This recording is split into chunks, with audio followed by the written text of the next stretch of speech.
Channel UP English T paper में। तो दोस्तों कुछ ज़रूरी काम पड़ गया था जिसकी वजह से मैं वीडियो डाल नहीं पाया, तो फिर से वीडियो शुरू करते हैं। तो ये वाले वीडियो में आपको विलियम शेक्सपियर पर 100 MCQ मिलेंगे और सभी MCQ बहुत ही छांट के हमने लगाए हैं जो आपके एग्ज़ाम में आ सकते हैं। तो ये वाले वीडियो में आपको 100 MCQ विलियम शेक्सपियर के ऊपर मिलने वाले हैं। तो दोस्तों चलिए वीडियो शुरू करते हैं।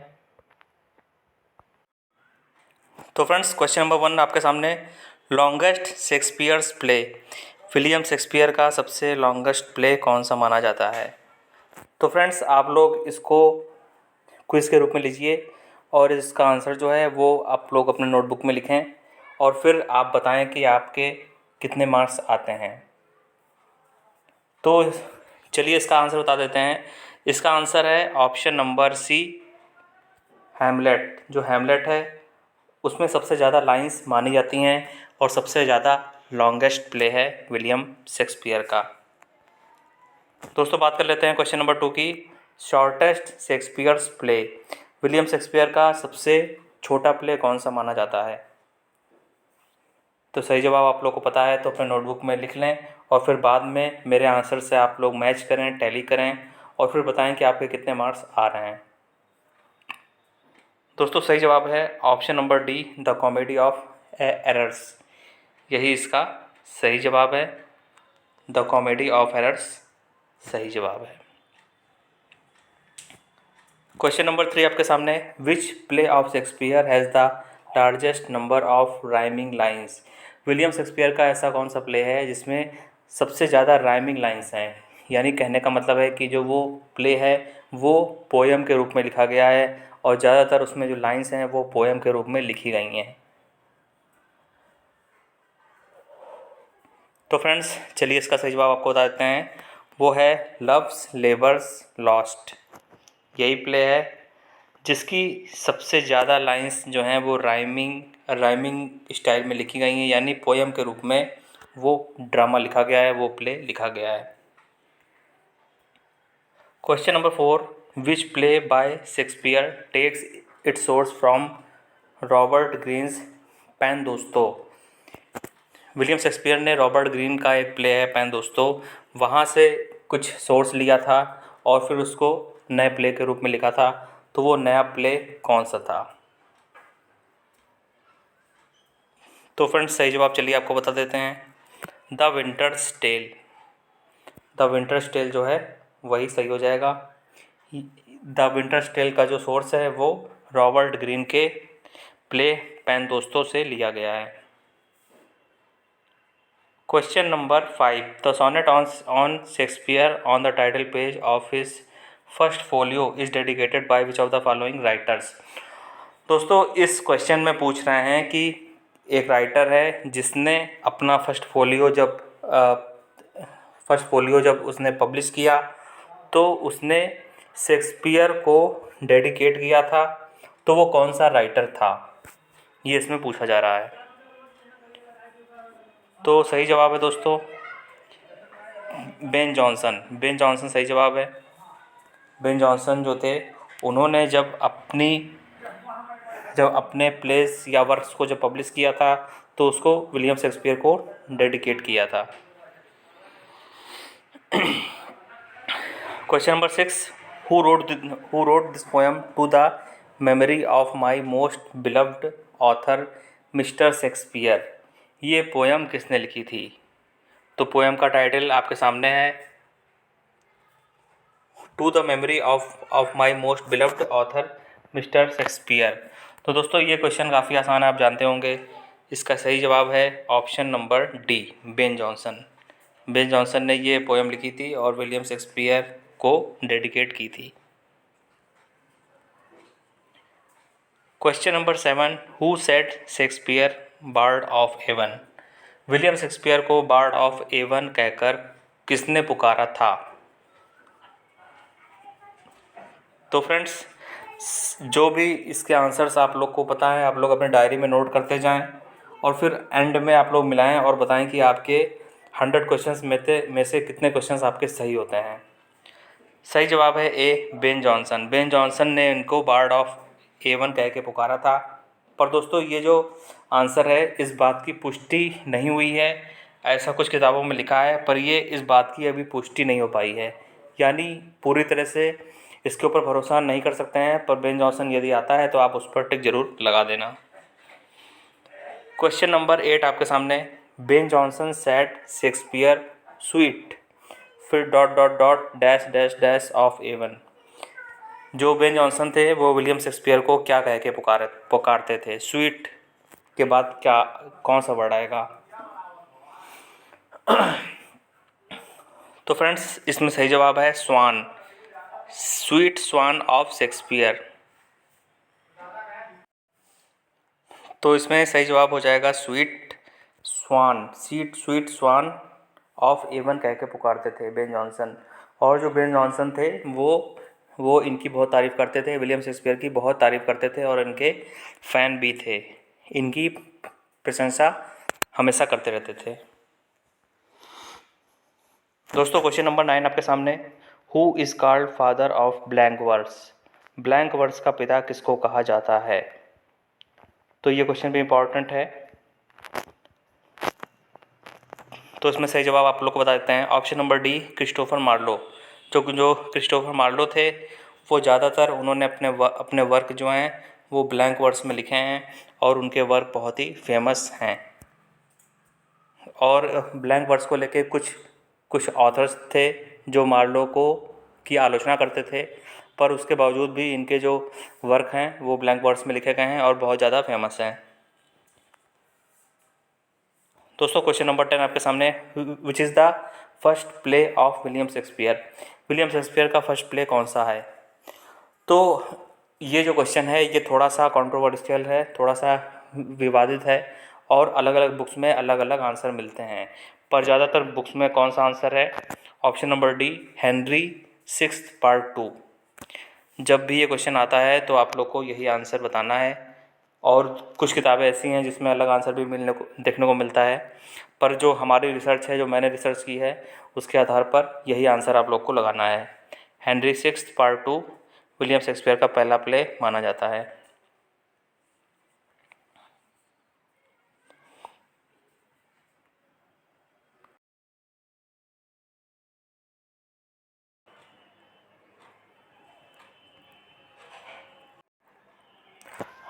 तो फ्रेंड्स क्वेश्चन नंबर 11 आपके सामने है, which is the last play of William Shakespeare which was written in collaboration with John Fletcher? John Fletcher के साथ में विलियम शेक्सपियर ने कौन सा आखिरी प्ले लिखा हुआ था?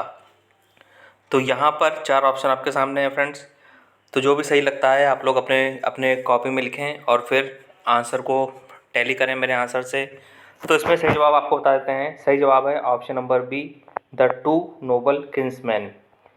ये जो प्ले था ये विलियम शेक्सपियर ने जॉन फ्लेचर के साथ में लिखा हुआ था, और जॉन फ्लेचर के साथ में विलियम शेक्सपियर ने और भी प्ले लिखे थे। जो पहला प्ले था कार्डिनियो प्ले था, हेनरी 8 प्ले था, और जो जो लास्ट वाला था वो था द टू नोबल किंग्समैन। ये विलियम शेक्सपियर ने जॉन फ्लेचर के साथ कोलैब करके लिखा था, यानी कि एक दूसरे के सहयोग में लिखा हुआ था। क्वेश्चन नंबर 12 देख लेते हैं, which is the last play of William Shakespeare entirely written by him? तो फ्रेंड्स इसमें पूछ रहे हैं कि विलियम शेक्सपियर ने कौन सा प्ले है जो विलियम शेक्सपियर का आखिरी प्ले है जिसको संपूर्ण रूप से विलियम शेक्सपियर ने लिखा था। तो ये क्वेश्चन भी काफ़ी इंपॉर्टेंट है, तो चलिए सही जवाब आपको बता देते हैं। सही जवाब है be the Tempest. The Tempest play को विलियम शेक्सपियर ने इंटायरली लिखा था, यानी संपूर्ण रूप से लिखा था और किसी के साथ में नहीं लिखा था, पूरी तरह इन्होंने ही लिखा था। दोस्तों बात कर लेते हैं क्वेश्चन नंबर 13 की, how many sonnets did William Shakespeare dedicate to the fair youth? William Shakespeare ने फेयर यूथ को कितनी सोनेट्स डेडिकेट की हैं? तो ये तो बहुत इजी क्वेश्चन है, इसको आप लोग जानते होंगे। तो सोनेट नंबर 1 से लेके सोनेट नंबर 126 तक जो सोनेट हैं वो विलियम शेक्सपियर ने फेयर यूथ को डेडिकेट की हैं। तो सही जवाब है ए 126 सोनेट। और फ्रेंड्स ये जो फेयर यूथ थे वो कौन थे?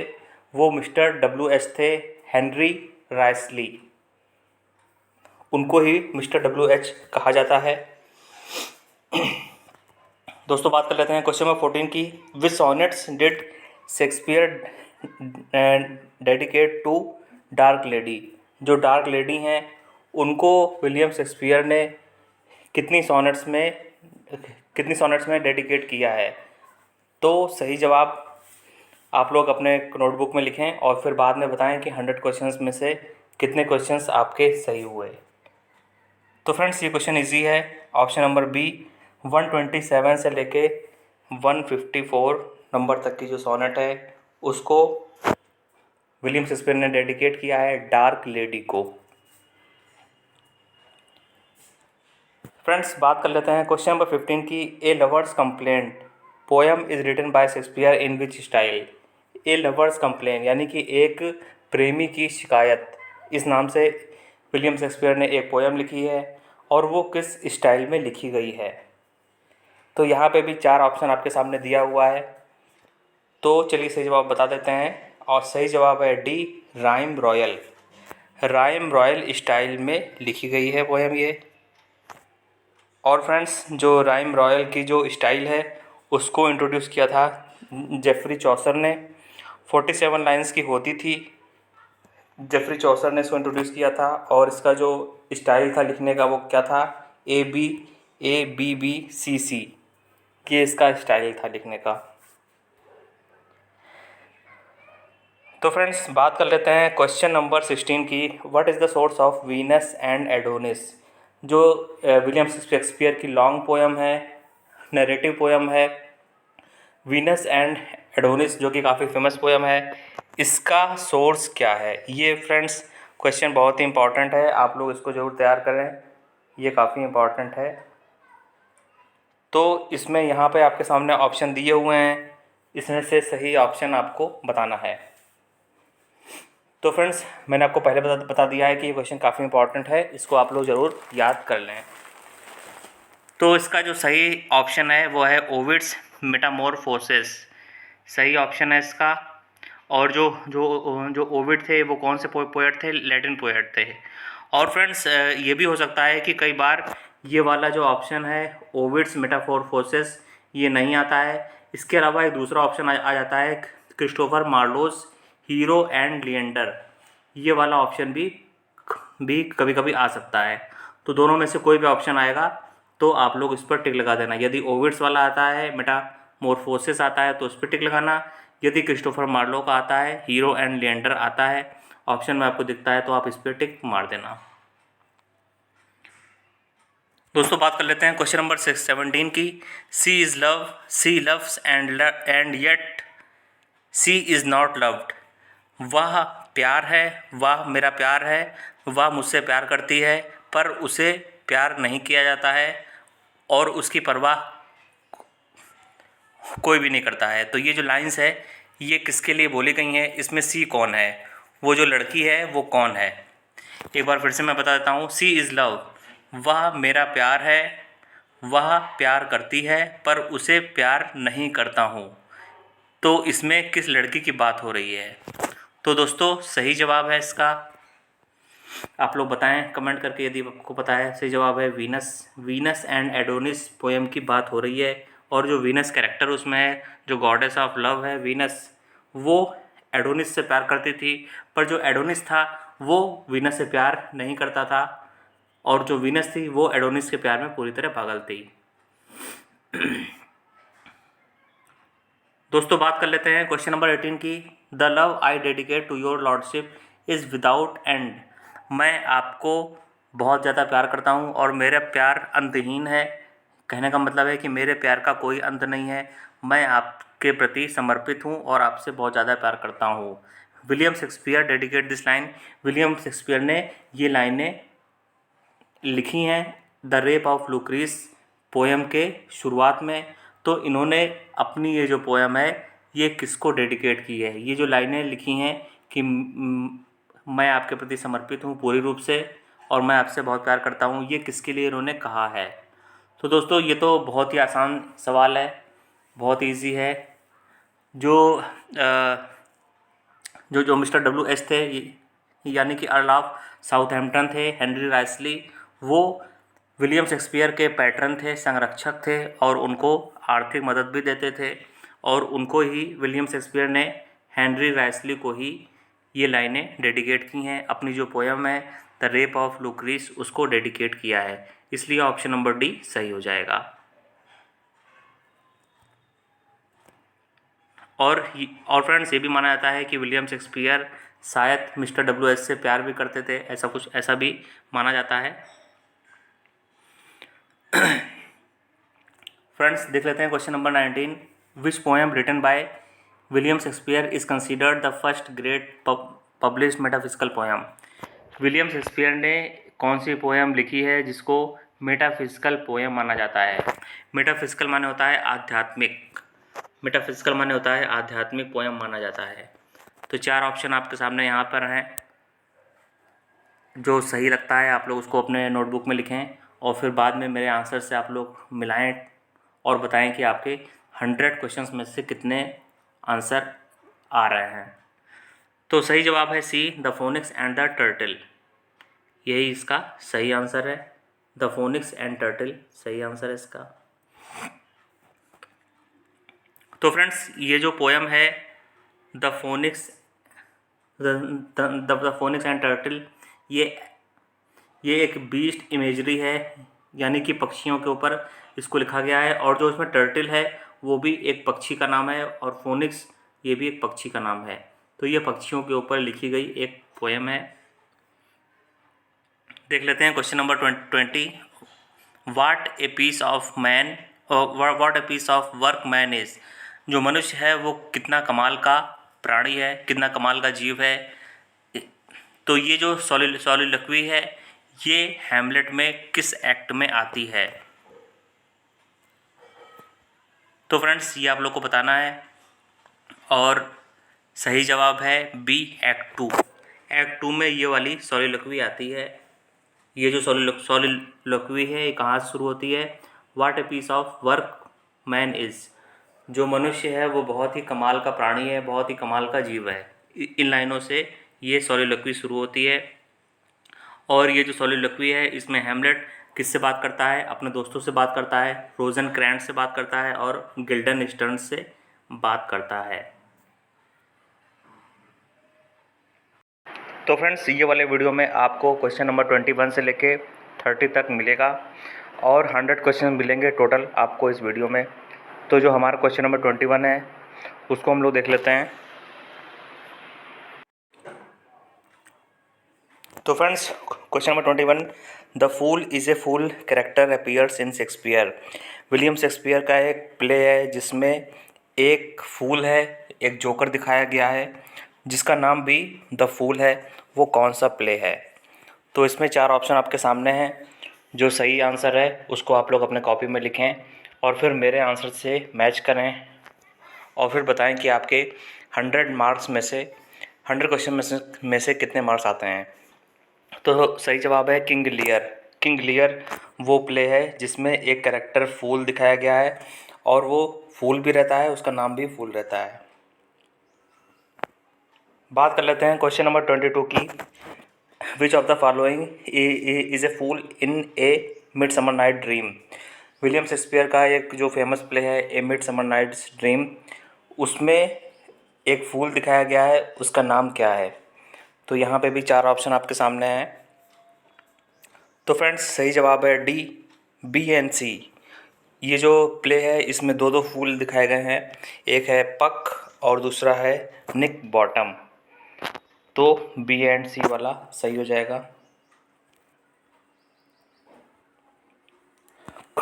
तो friends, question number 23, under the greenwood tree is a lyrical song in which play of William Shakespeare. William Shakespeare का वो कौन सा प्ले है जिसमें एक सॉन्ग आता है अंडर द ग्रीनवुड ट्री, हरे पेड़ के नीचे। तो वो सॉन्ग कौन सा है? सही जवाब है D, as you like it. ये इसमें सही जवाब है, एज यू लाइक इट में ये वाला सॉन्ग आता है। Question number 24, how many place did Shakespeare right? William Shakespeare ने कुल मिला के कितने प्लेस लिखे हैं? दोस्तों सही जवाब है option number B 37। William Shakespeare ने कुल मिला के 37 प्लेस लिखे थे और 154 सोनेट्स लिखी थी। Question number 25, how many plays were there in the first folio of Shakespeare? William Shakespeare का जो फर्स्ट फोलियो पब्लिश हुआ था 1623 में, उसमें कितने प्लेस थे? तो फ्रेंड्स सही जवाब है ऑप्शन नंबर सी 36 प्लेस थे फर्स्ट फोलियो में।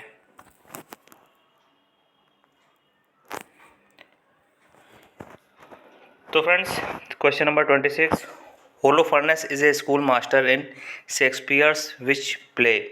होलोफर्नेस के नाम से एक कैरेक्टर है विलियम शेक्सपियर के कौन से प्ले में होलोफर्नेस के नाम से एक कैरेक्टर आता है? तो यहाँ पे भी 4 ऑप्शन आपके सामने हैं। तो सही जवाब आप लोग अपने नोटबुक में लिखते जाएं और फिर बाद में आप लोग मिलाएं कि आपके 100 क्वेश्चंस में से कितने क्वेश्चंस सही होते हैं। तो सही जवाब है option number D, love's labour's lost. ये इसमें डी वाला ऑप्शन सही हो जाएगा। Question number 27, how many times suicide scene occurs in Shakespeare's plays? William Shakespeare के जितने भी प्लेस हैं 37 प्लेस हैं, उसमें कितनी बार सुसाइड सीन आया हुआ है? तो दोस्तों ये क्वेश्चन भी इम्पॉर्टेंट है और ये भी एग्ज़ाम में आ सकता है। तो सही जवाब यदि आपको पता है तो आप लोग अपने नोटबुक में लिखें। सही जवाब है A option number 13। William Shakespeare द्वारा लिखित जितने भी प्लेस हैं उसमें 13 बार सुसाइड का सीन आता है। Question number 28, my salad days when I was green in judgment cold in blood to say as I said then, lines appears from of Shakespeare's which play? William Shakespeare ने एक play में लिखा है कि माई salad days, वो मेरे salad days थे और जब मैं अपने जजमेंट में बहुत ही अच्छा हुआ करता था, और कोल्ड इन ब्लड यानी कि मुझे गुस्सा भी बहुत आता था और मैं नौजवान हुआ करता था। तो ये लाइन इन्होंने किस प्ले में बोली है?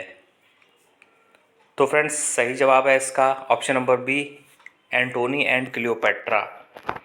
वहाँ पे इन्होंने ये लाइन बोली है। और सैलेड डेज का मीनिंग क्या होता है कि जब लोग जवान होते हैं, 14 साल के होते हैं, 15 साल के होते हैं, 16 साल के होते हैं, जब व्यक्ति टीनेजर होता है तो वो जो नौजवान होता है, नौजवानी के दिन होते हैं, उसको ही सैलेड डेज बोला जाता है। और सैलेड डेज में आदमी के पास एक्सपीरियंस नहीं होता है, इनएक्सपीरियंस होता है और उसके अंदर इंथुसियाज़म बहुत ज़्यादा होता है।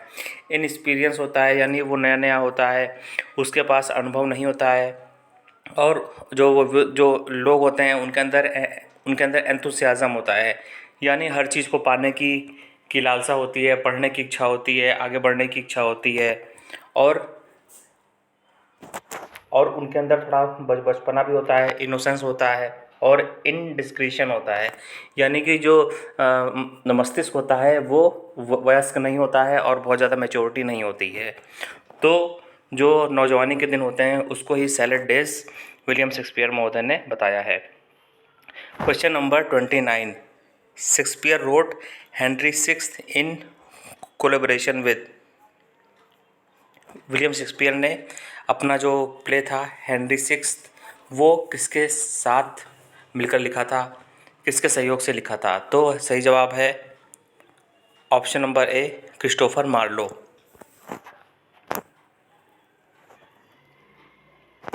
तो क्वेश्चन नंबर 30 देख लेते हैं, which play Shakespeare wrote in collaboration with John Fletcher? John Fletcher के साथ में विलियम शेक्सपियर ने कौन सा प्ले लिखा था? तो दोस्तों यहाँ पर सही जवाब है हेनरी 8। जॉन फ्लेचर के साथ में कुल मिला के 3 प्लेस लिखे थे, उन 3 प्लेस में से एक हेनरी 8 भी था।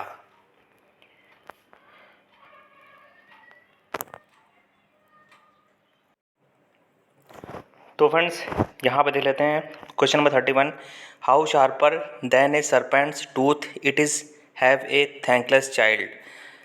सांप के द्वारा काटे जाने से भी जो चीज़ घातक है वो ये है, एक थैंकलेस चाइल्ड होना, यानी कि ऐसा बच्चा होना जो कि बात नहीं मानता है, या जो जो पिता के लिए हानिकारक है, या पिता के लिए दुश्मन है। तो ये जो लाइन है ये कहाँ पे आती है, विलियम शेक्सपियर के कौन से प्ले में ये लाइन आती है? तो फ्रेंड्स यहाँ पे भी 4 ऑप्शन आपको दिखाई दे रहे हैं, तो सही जवाब आप लोग अपने नोटबुक में लिखते जाएं और फिर बाद में मिलाएं। तो सही जवाब है ए, किंग लियर। किंग लियर में ये लाइन आती है। ठीक है फ्रेंड्स, ये तो किंग लियर में आती है, एक्ट 1 में, और सीन 4 में ये लाइन आती है। तो देख लेते हैं क्वेश्चन नंबर 32 देख लेते हैं। Helen's cheek but not her heart. उसका वो जो लड़की है उसके जो गाल हैं वो हेलेंस की तरह हैं, पर हेलन की तरह उसका दिल नहीं है। क्लियोपेट्रास मैजेस्टी, और क्लियोपेट्रा की तरह वो खूबसूरत है, क्लियोपेट्रा की तरह उसके अंदर वैभव है, तेज है, ऐश्वर्य है, एटलांटास बेटर पार्ट। और वो जो लड़की है उसके अंदर एटलांटा की खूबियाँ हैं।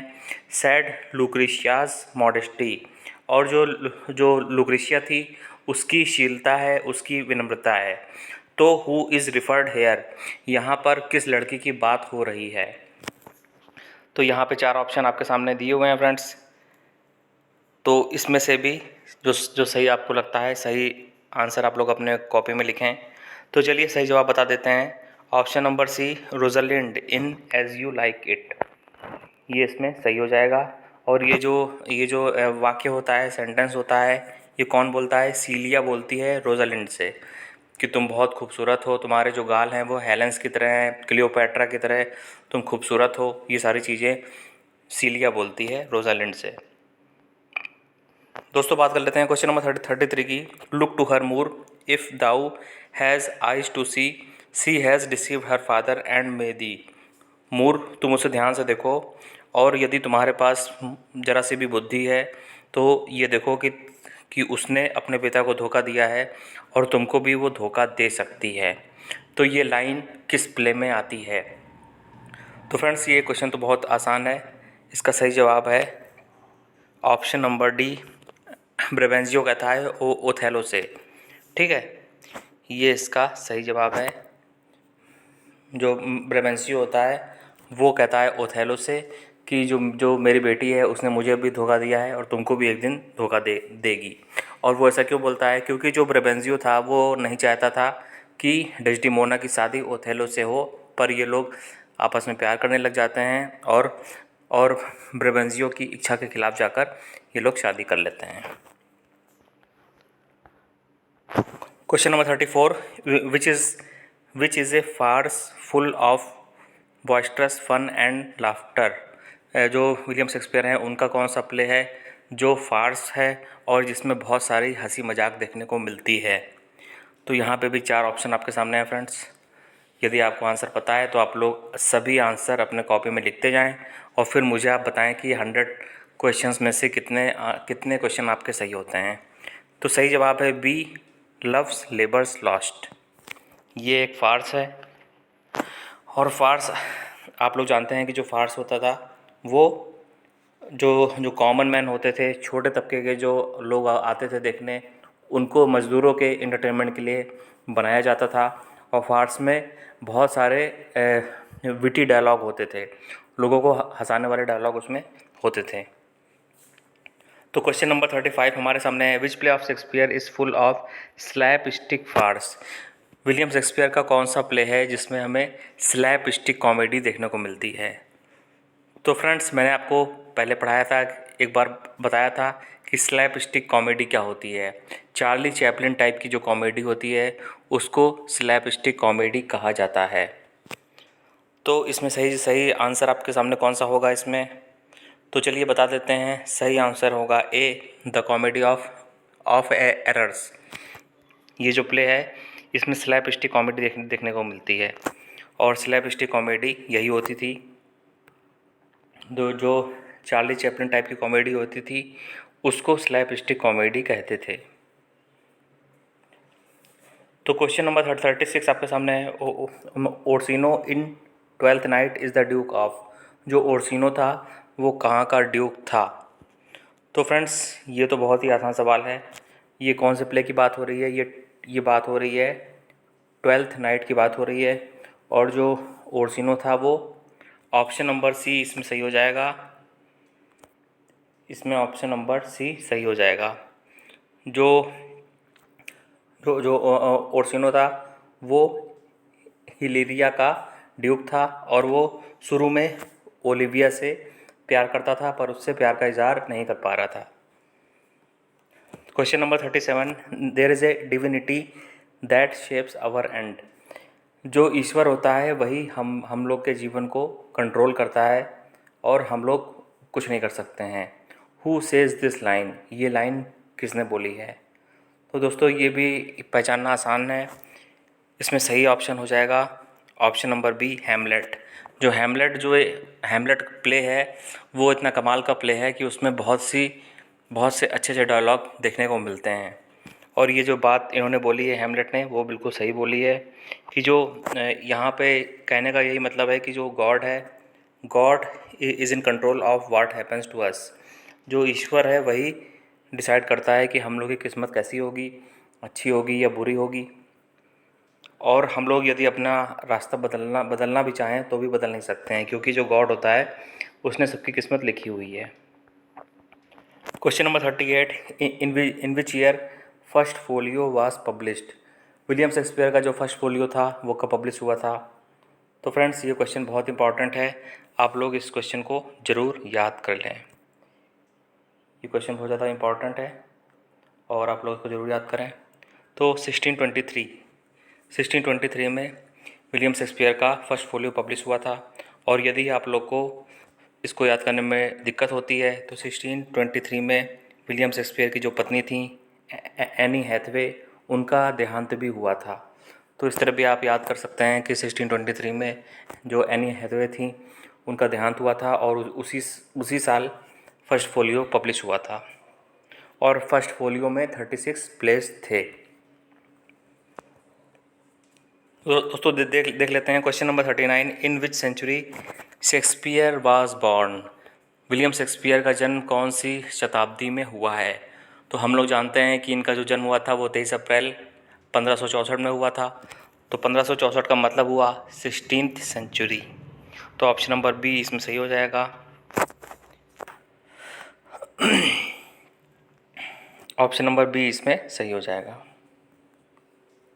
देख लेते हैं question number 40, the first thing we do let's kill all the lawyers, सबसे पहला काम जो हमें करना चाहिए वो सभी वकीलों को मार देना चाहिए।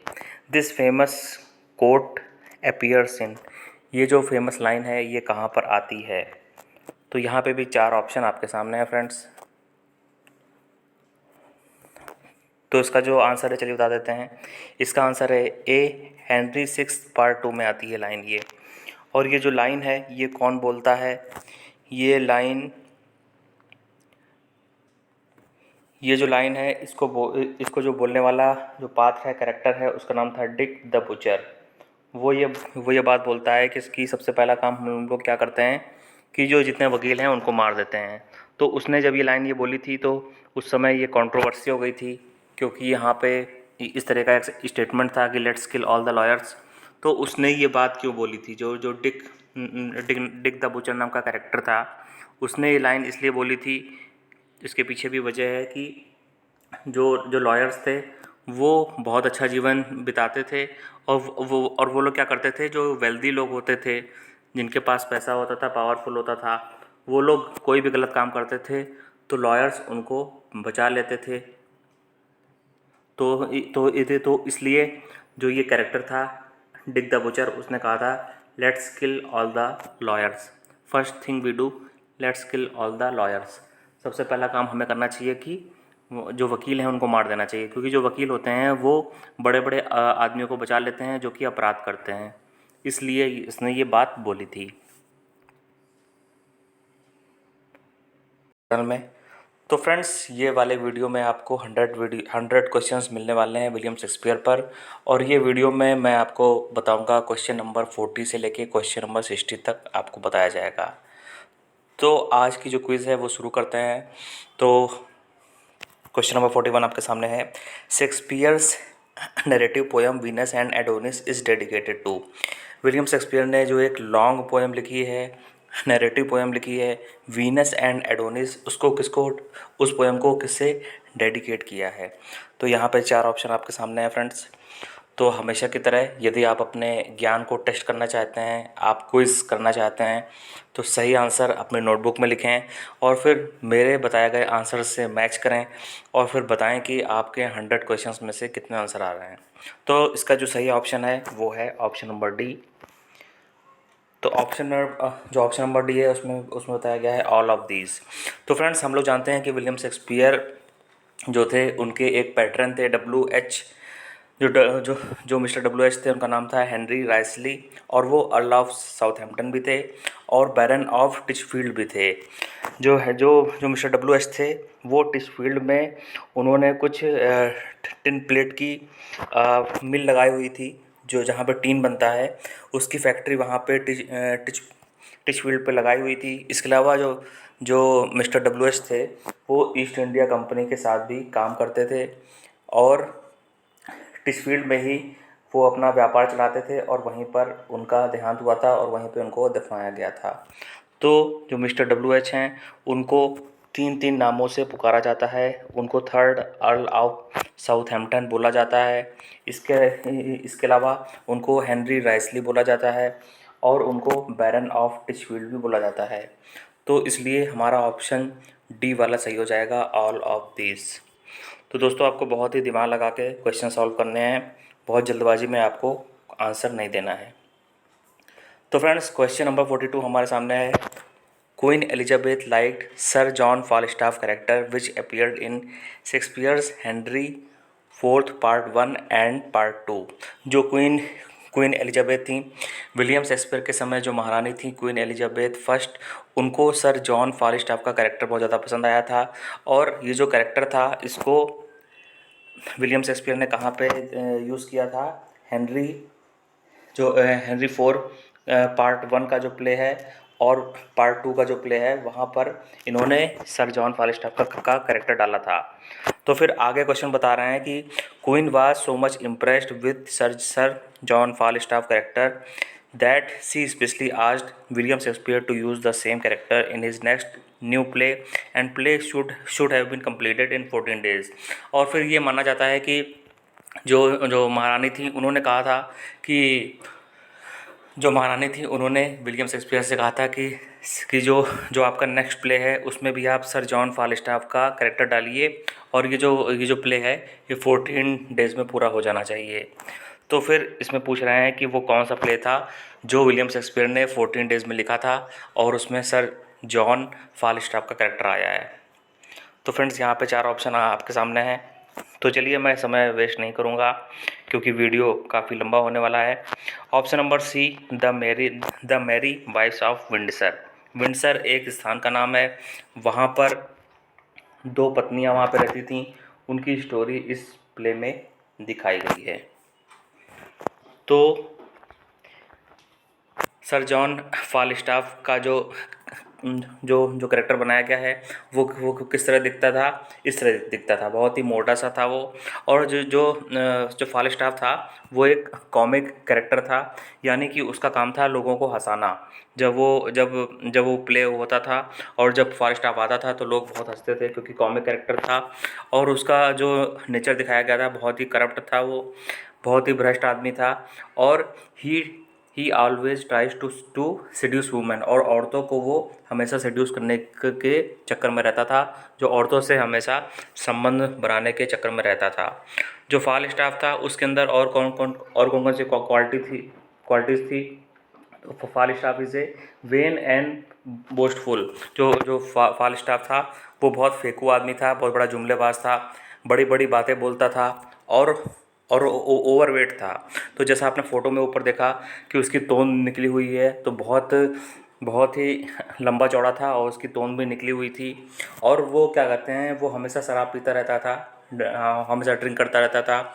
और जो उसके दोस्त थे वो पैटी क्रिमिनल्स थे, छोटी मोटी चोरियाँ करते थे उसके दोस्त, और जो जो फालिस्टाफ था वो दूसरों से पैसा लेता था, उधार लेता था, और इस तरह वो अपनी ज़िंदगी काटता था। तो कुल मिला के जो एक कॉमिक कैरेक्टर फालिस्टाफ था, वो एक कॉमिक कैरेक्टर उसको बनाया गया है, और जब वो पर्दे पे आता था तो लोग उसको देखकर बहुत बहुत हंसते थे। और ये जो प्ले है द मेरी वाइफ्स ऑफ विंडसर, वहाँ पे फालिस्टाफ कौन सा काम करता है, sir John Falstaff wants to seduce Mrs Page and Mrs Ford. और ये क्या करता है, ये दो औरतों को सेड्यूस करने की कोशिश करता है, दो औरतों से शारीरिक संबंध बनाना चाहता है। वो कौन औरतें थीं, मिसिस पेज थीं और मिसिस फोर्ड थीं। तो तो फ्रेंड्स, मोटा मोटा आप लोग जानिए कि जो सर सर जॉन फालिस्टाफ का जो कैरेक्टर है वो एक कॉमिक कैरेक्टर है, और वो हंसाने के लिए विलियम शेक्सपियर ने उसको यूज़ किया है, उसका इस्तेमाल किया है। तो देख लेते हैं क्वेश्चन नंबर 43। क्वेश्चन नंबर 43 कहता है कि I will do my best to woo your lady. मैं अपनी तरफ से पूरी पूरी कोशिश करूँगा टू वू योर लेडी, जो आपकी प्रेमिका है उसको मनाने के लिए मैं अपनी तरफ से पूरी कोशिश करूँगा। तो हु इज़ द स्पीकर, यहाँ पर ये बात कौन बोल रहा है। तो फ्रेंड्स, ये क्वेश्चन आसान है, ये क्वेश्चन कोई मुश्किल क्वेश्चन नहीं है, इसको तो आप लोग आसान से बता सकते हैं। ये जो क्वेश्चन है, तो चलिए इसका आंसर बता देते हैं। सही जवाब है ऑप्शन नंबर बी, वियोला। इसमें कहती है Viola in the disguise of Cesario. जो वियोला है, जो असलियत में एक लड़की है, उसने अपना सिजेरियो का भेष बनाया हुआ है, और वो ड्यूक ऑफ इलिरिया के पास आई हुई है। जो ऑर्सिनो है उसके पास आई हुई है, और जो जो ऑर्सिनो है वो ओलिविया के प्यार में पागल है, परंतु वो अपने प्यार का इजहार नहीं कर पा रहा है। तो ये पूरी स्टोरी है यहाँ पर। क्वेश्चन नंबर 44 आपके सामने है, one that loved not wisely but too well. मतलब कि वो व्यक्ति ऐसा था जिसने बेइंतहा प्यार किया और दिमाग का इस्तेमाल नहीं किया। तो हु इज़ द स्पीकर, यहाँ पे ये बात कौन बोल रहा है। तो फ्रेंड्स, ये क्वेश्चन भी आसान है, ये क्वेश्चन भी कठिन नहीं है।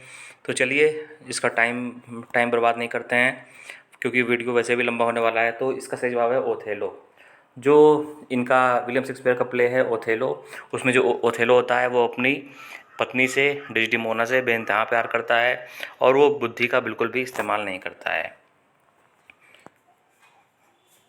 और जो जो ओथेलो का जो प्यार है डेस्डिमोना के लिए, वो बहुत ही इंटेंस है, पैशनेट है, फुलफिलिंग है, और फुल डेडिकेशन के साथ प्यार करता है।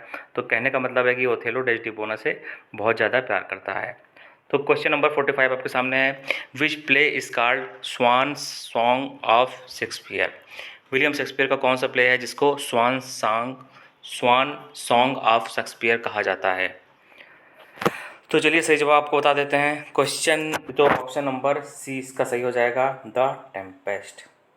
ये जो प्ले है इसको विलियम शेक्सपियर का स्वान सॉन्ग कहा जाता है। क्वेश्चन नंबर 46 आपके सामने है, which play is Roman play of William Shakespeare.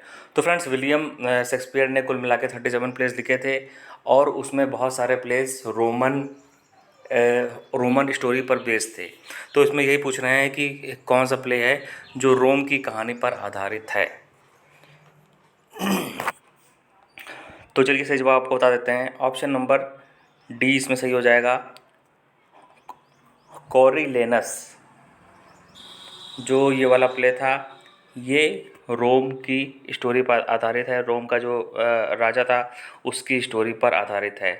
The play is based on the life of legendary Roman leader Caius Marcius Coriolanus के जीवन पर ये प्ले आधारित था। और जो राजा था कॉरिलेनस, उसका जो पूरा नाम था वो था कायस मार्सियस कॉरिलेनस, उसका पूरा नाम था। दोस्तों, बात कर लेते हैं क्वेश्चन नंबर 47 की, dear son of memory, great heir of fame, what need thou such weak witness of thy name, sweetest Shakespeare's fancy is child. तो स्वीटेस्ट शेक्सपियर यानी कि मेरे प्यारे Shakespeare, fancy is child.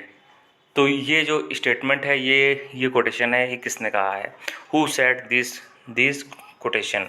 Fancy इस child का meaning यहाँ पर यह हुआ कि जो जो विलियम शेक्सपियर थे उनके अंदर फैंसी वाला बहुत ज़्यादा टैलेंट था, यानी कि वो कहानियाँ लिखते थे, पोएम्स लिखते थे और प्लेज लिखते थे। तो फैंसी चाइल्ड होने का कहने का यही मतलब है कि विलियम शेक्सपियर बहुत ही अच्छे थे और उनके अंदर बहुत ज़्यादा टैलेंट था, पोएम्स लिखने का, प्लेज लिखने का बहुत ज़्यादा टैलेंट था। तो ये लाइन किसने कही है शेक्सपियर के लिए? तो फ्रेंड्स चलिए सही जवाब आपको बता देते हैं। ये सारे क्वेश्चन जो मैं आपसे पूछ रहा हूँ इसके सही ऑप्शन आप लोग अपने नोटबुक में लिखते जाएं और फिर मेरे आंसर से मिलाएं और फिर बाद में मुझे बताएं कि 100 क्वेश्चंस में से आपके कितने नंबर आ रहे हैं। तो सही ऑप्शन है जॉन मिल्टन। जॉन मिल्टन ने शेक्सपियर के बारे में ये कोटेशन कहा था, स्वीटेस्ट शेक्सपियर, यानी कि मेरे प्यारे Shakespeare, fancy is child. Question number 48, our myriad minded Shakespeare who said this quotation.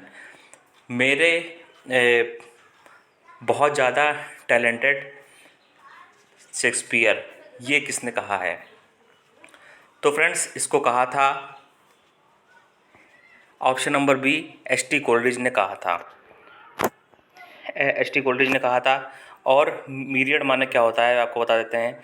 Myriad माने होता है बहुत बड़ी संख्या में, ठीक है। मीरियड माने होता है बहुत बड़ी संख्या में, अनगिनत, असंख्य। तो कहने का मतलब है कि शेक्सपियर के पास बहुत बड़ी संख्या में टैलेंट था, बहुत बड़ी संख्या में दिमाग था और यही वजह है कि शेक्सपियर इतने ज़्यादा पॉपुलर हुए। 37 प्लेज लिखे, 154 सोनेट्स लिखी और जितने भी प्लेज लिखे हैं सब बहुत ज़्यादा पॉपुलर हुए हैं, उसके ऊपर फिल्में बनी हैं और पूरे वर्ल्ड में उनके प्लेस को ट्रांसलेट किया गया है, पूरे वर्ल्ड की लैंग्वेजेस में। तो फ्रेंड्स देख लेते हैं question number 49, good wombs have borne bad son. जो यहाँ पे कह रहे हैं कि अच्छा जो गर्भ होता है वहाँ से भी बुरी संतानें पैदा होती हैं। हु सेज दिस, ये लाइन कौन बोलता है?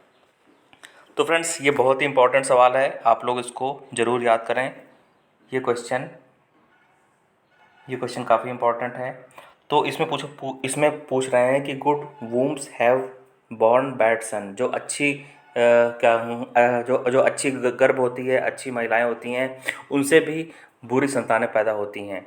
तो ये लाइन कौन बोलती है? तो सही जवाब है ऑप्शन नंबर डी। ये लाइन बोलती है मिरांडा बोलती है। और कहाँ पे बोलती है? टेम्पेस्ट में बोलती है। जो मिरांडा, तो फ्रेंड्स जो टेम्पेस्ट की स्टोरी है वो आप लोग जानते होंगे। जब मिरांडा 3 साल की थी तो मिरांडा को और उसके पिताजी प्रॉस्पेरो को उसके चाचा एंटोनियो ने देश निकाला कर दिया था और इसलिए जो मिरांडा थी वो अपने चाचा से बहुत ही नफ़रत करती थी। उसका जो चाचा एंटोनियो था वो दोनों की जान का दुश्मन था। तो मिरांडा ने ये शब्द यूज़ किया है, अपनी दादी के लिए यूज़ किया है, क्योंकि जो उसकी दादी थी, दादी से ही उसके पिताजी का जन्म हुआ था और चाचा का जन्म हुआ था। तो मिरांडा ने ये स्टेटमेंट जो बोला है वो अपनी दादी के लिए बोला है। ये बात आप लोग को ध्यान में रखनी है। दोस्तों देख लेते हैं क्वेश्चन नंबर 50 देख लेते हैं। How many plays of Shakespeare are classified as historical plays. William Shakespeare के कितने प्लेज हैं जिनको ऐतिहासिक प्लेज माना जाता है, जो हिस्ट्री पर आधारित हैं, हिस्टोरिकल स्टोरी पर आधारित हैं? तो फ्रेंड्स सही जवाब है 10 प्लेज को हिस्टोरिकल प्लेज माना जाता है। दोस्तों मैंने जितने क्वेश्चन उठाए हैं, जितने क्वेश्चन मैंने आपको दे रहा हूँ, सारे क्वेश्चन इंपॉर्टेंट हैं। एक भी ऐसा क्वेश्चन नहीं है जो फिजूल का हो। फिजूल का क्वेश्चन मैंने नहीं लिया है, सिर्फ इम्पॉर्टेंट क्वेश्चन ही मैंने लिए हुए हैं और हमें उम्मीद है कि आपको वीडियो पसंद आएगा। दोस्तों देख लेते हैं question number 51, William Shakespeare 4 plays known as the major tetralogy are. William Shakespeare के कौन से 4 प्लेज हैं जो मेजर टेट्रोलॉजी माने जाते हैं?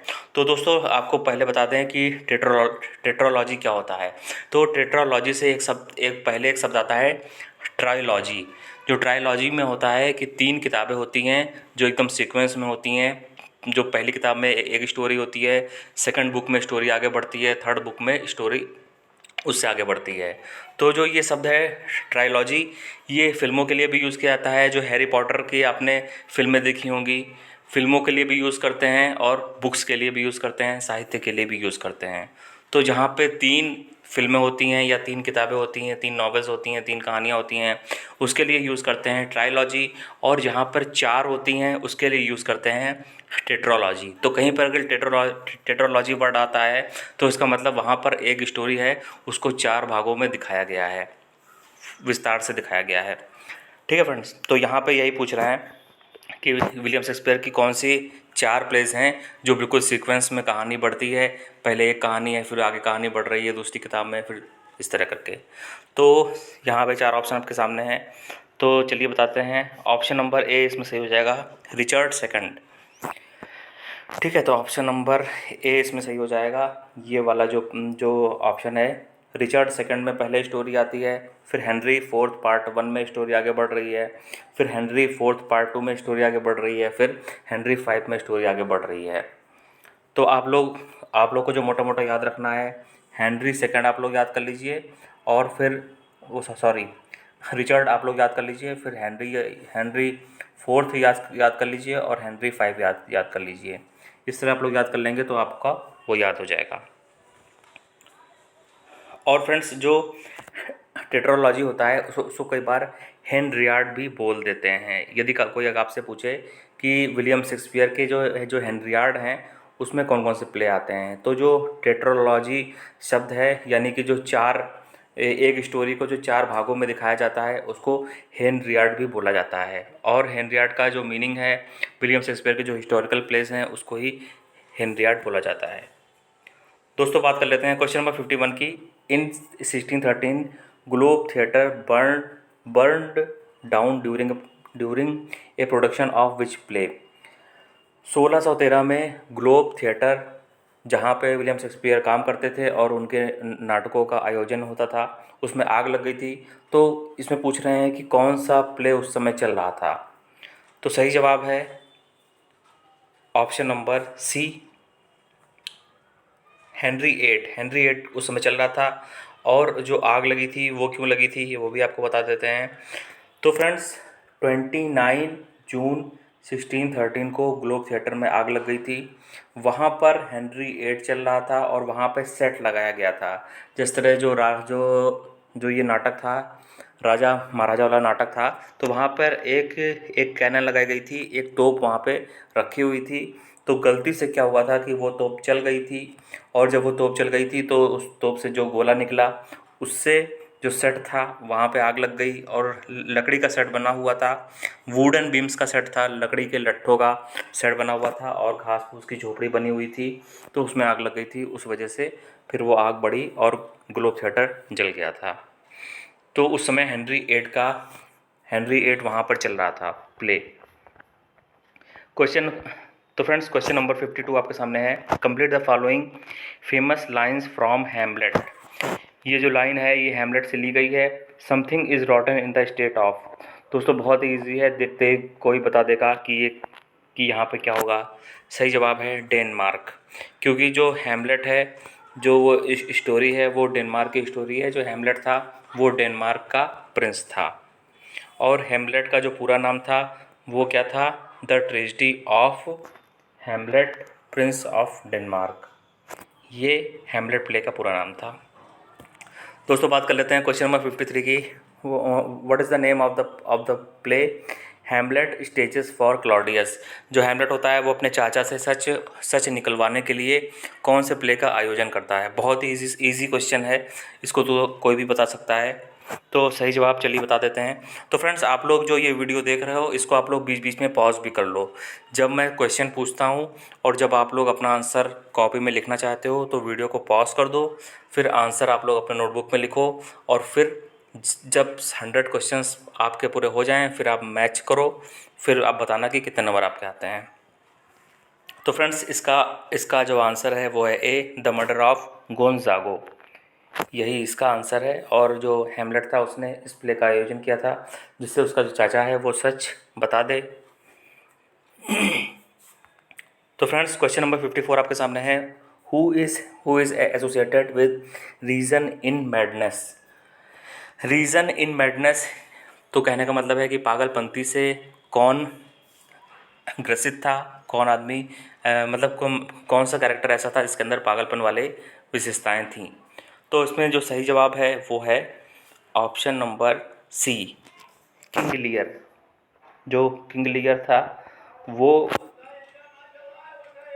जो किंग लियर था वो एजिंग हो रहा था, यानी बूढ़ा हो रहा था, उसके पास पत्नी भी नहीं थी और वो बहुत ही डेस्परेट था, यानी कि वो अपना बस पावर का भूखा था। वो राजा, हमेशा राजा बने रहना चाहता था और वो बहुत ही he is very very arrogant, वो बहुत ज़्यादा घमंडी था और वो कई बार बेवकूफ़ी भरा काम कर जाता था और पागलपन उस पर सवार हो जाता था।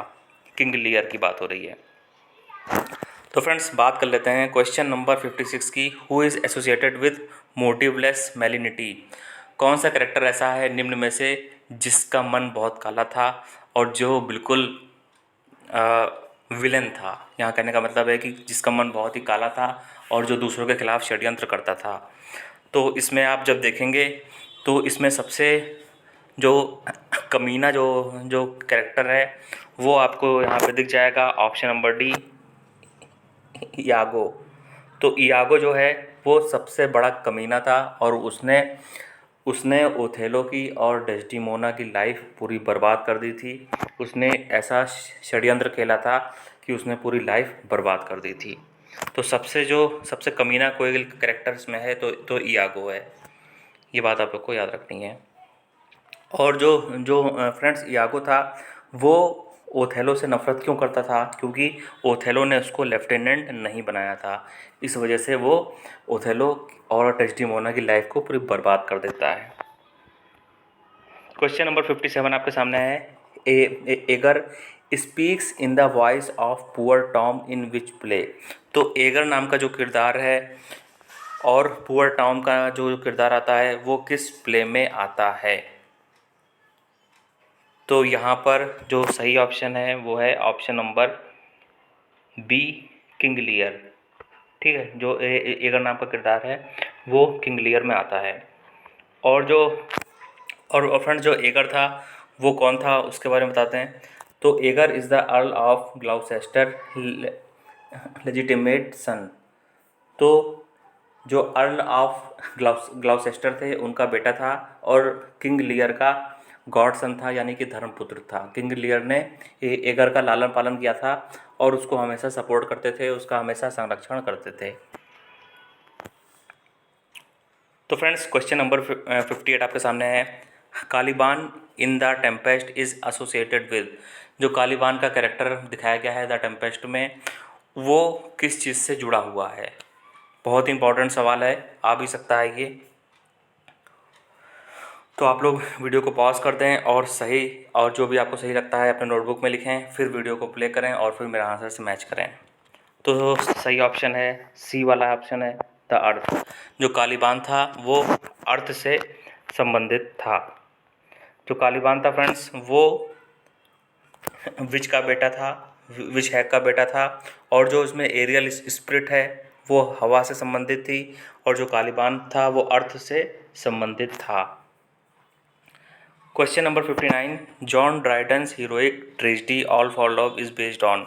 जॉन ड्राइडन ने जो हीरोइक ट्रेजिडी लिखी है all for love, all for love का मीनिंग हुआ कि प्यार के लिए मैं कुछ भी करूँगा, वो किस पर आधारित थी।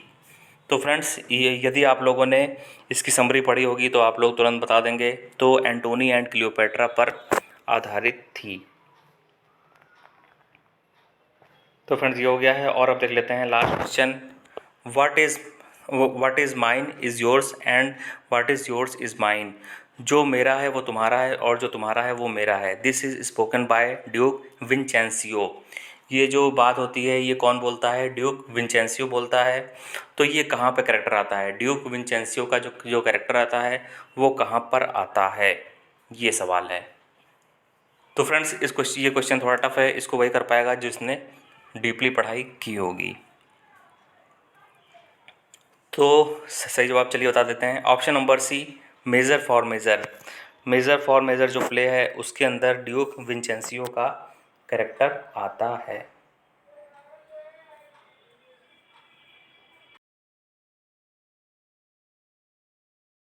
नमस्कार दोस्तों, आपका स्वागत है हमारे यूट्यूब चैनल में। तो फ्रेंड्स ये वाले वीडियो में आपको क्वेश्चन नंबर 61 से लेके 80 तक मिलेगा। और कुल मिला के 100 क्वेश्चंस आपको इस वीडियो में मिलने वाले हैं। तो आज का जो हमारा वीडियो है, चलिए शुरू करते हैं। क्वेश्चन नंबर 61 है, on which incident Macbeth says life is but a walking shadow, poor player that struts and frets his hour upon the stage and then is heard no more. Macbeth ने कौन सी घटना पर ये बात बोली थी कि life is but a walking shadow, जो हमारा जीवन है वो चलती फिरती परछाई है, और जो हमारा जीवन है उसका कोई ठिकाना नहीं है, एक बुलबुले की तरह है, और हमारा जो जीवन है वो कभी भी अंत हो सकता है। तो मैकबेथ ने ये बात कब बोली थी? तो फ्रेंड्स, 4 ऑप्शन आपके सामने हैं। जो आपको सही लग रहा है उसको अपने नोटबुक में आप लिखें और फिर मेरे आंसर से टैली करें और फिर बताएं कि 100 में से आपके कितने क्वेश्चंस आते हैं। तो सही जवाब है option number B. Option number B इसमें सही जवाब है। जो लेडी मैकबेथ है, जब वो अपने आप को मार लेती है, उसके बाद मैकबेथ बहुत दुखी हो जाता है और ये बोलता है कि life is but a walking shadow, जो जीवन है वो चलती फिरती परछाई है। तो फ्रेंड्स, देख लेते हैं question number 62। What is not a which is not a Shakespeare's drama. जो 4 ऑप्शन दिए हुए हैं, इसमें कौन सा विलियम शेक्सपियर का ड्रामा नहीं है? तो फ्रेंड्स, 4 ऑप्शन आपके सामने हैं, तो चलिए सही जवाब आपको बता देते हैं। सही है option number C, C Edward the second. ये वाला जो प्ले है इसको क्रिस्टोफर मार्लोर ने लिखा हुआ है, और बाकी जो प्लेस हैं उसको विलियम शेक्सपियर ने लिखा हुआ है। दोस्तों, क्वेश्चन नंबर 63 आपके सामने। Who said others abide our question thou are free. जो दूसरे लोग हैं, जो दूसरे राइटर्स हैं, उनके ऊपर हम क्वेश्चन उठा सकते हैं, उनकी प्रतिभा के ऊपर हम सवाल उठा सकते हैं, पर दाउ आर फ्री, यानी कि तुम इन सब प्रश्नों से ऊपर हो और तुम बहुत ज़्यादा टैलेंटेड हो। तो दोस्तों, ये जो लाइन है यहाँ पर जो बोला गया है, विलियम शेक्सपियर के बारे में बोला गया है कि विलियम शेक्सपियर के ऊपर उनका जो टैलेंट है, उनके अंदर जो क्वालिटी थी पोएम्स लिखने की और प्ले लिखने की, उसके ऊपर कोई भी शक नहीं कर सकता है, और वो साहित्य सम्राट हैं। तो ये किसने कहा था? तो सही जवाब है option number D, Matthew Arnold ने कहा था। ये जो कोटेशन है ये मैथ्यू एर्नोल्ड ने कहा था। और जो इन्होंने एक पोएम लिखी थी, उस पोएम का नाम था शेक्सपियर, और जो पहला उसमें पैराग्राफ है वो ये पैराग्राफ था, और इसकी पहली जो लाइन है वो यही है कि others abide our question thou are free, we ask and ask thou smilest and are still, और फिर इस तरह करके पूरा पैराग्राफ है। दोस्तों, बात कर लेते हैं क्वेश्चन नंबर 64 की। Shakespeare's wrote King Lear, Macbeth and Cymbeline, can you tell its source. William Shakespeare ने प्ले लिखे हैं, किंग लियर लिखा है, मैकबेथ लिखा है, सिम्बिलीन लिखा है, तो इसका सोर्स क्या था?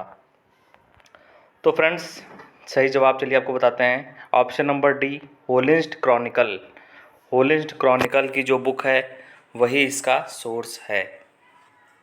ऑप्शन नंबर डी सही हो जाएगा।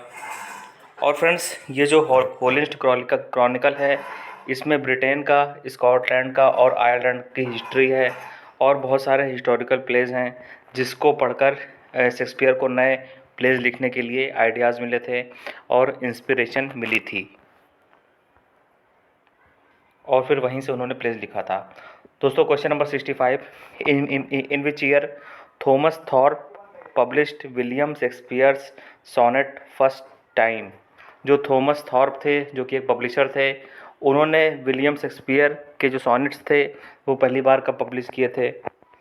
तो सही जवाब चलिए आपको बता देते हैं। सही जवाब है 1609 में, 1609 में थॉमस थॉर्प ने पब्लिश किए थे। और जो इन्होंने पब्लिश किया था उसका जो टाइटल था वो टाइटल था शेक्सपियर्स सोनेट्स के नाम से इन्होंने पब्लिश किया था। और जो वो पब्लिश हुआ था वो उसका बुक कवर इस तरह था। यहाँ पे आप देख सकते हैं, ये इसका बुक कवर है, और यहाँ पे देखिए लिखा है 1609, छोटा सा लिखा हुआ है। तो जो थॉमस थॉर्प थे वो बहुत बहुत जाने माने पब्लिशर थे, और वो बेन जॉनसन के वर्क भी पब्लिश करते थे, बेन जॉनसन के वर्क पब्लिश करते थे, क्रिस्टोफर मार्लो के वर्क भी पब्लिश करते थे और विलियम शेक्सपियर के वर्क भी पब्लिश करते थे।